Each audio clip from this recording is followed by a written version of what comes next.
Dans ce 19 aussi, nous verrons que depuis les attentats, beaucoup de Français veulent désormais se former au premier secours, aux gestes qui sauvent. Et puis avec ces attentats, beaucoup de Français se sont demandé et se demandent encore comment être utile dans de telles circonstances, comment sauver des vies par des gestes simples. Aurélia Chopin, Loïc Lemoigne. Simulation d'un arrêt cardiaque sur le trottoir. Les secouristes arrivent, ils prodiguent immédiatement les premiers gestes qui sauvent.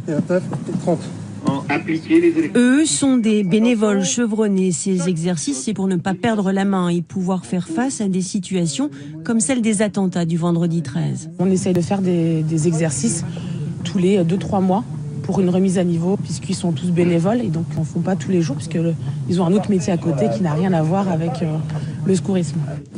Eux sont des futurs secouristes. Ils s'étaient inscrits à cette formation avant les attentats, mais les événements n'ont fait que renforcer leur motivation.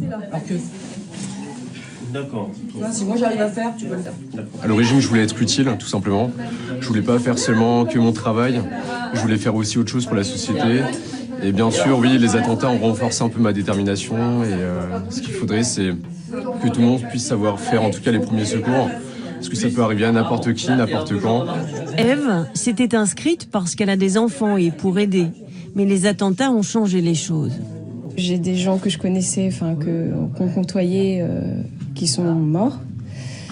Donc du coup, oui, c'est une motivation encore plus profonde. Et puis voilà, ça motive vraiment, quoi.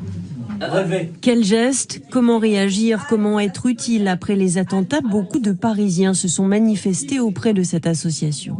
Comment on fait pour être bénévole? Comment on fait pour apporter secours? Comment on fait pour venir vous rejoindre? Ça, le dimanche, ça n'a pas arrêté sur toute la semaine aussi. Beaucoup de demandes de ce type-là sont apparues. En France, seuls 20% de la population est formée aux gestes de premier secours contre plus de 85% dans des pays comme l'Allemagne ou la Norvège.